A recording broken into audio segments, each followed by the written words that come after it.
Welcome to episode 11.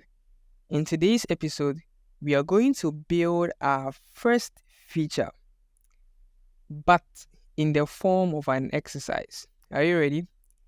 So this is what we are going to do. On our screen, we are going to have our status bar.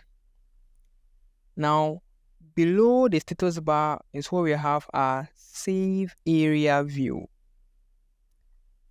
And you can notice that it ends right before the bottom of the screen.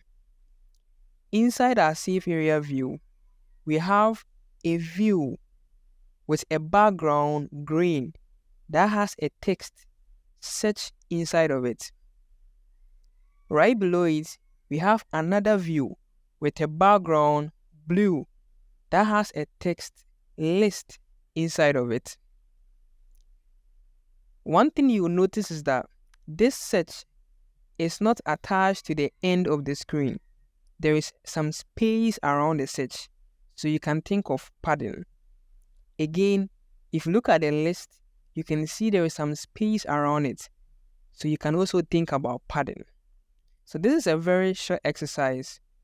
It looks simple, but then as you go into it, you learn more.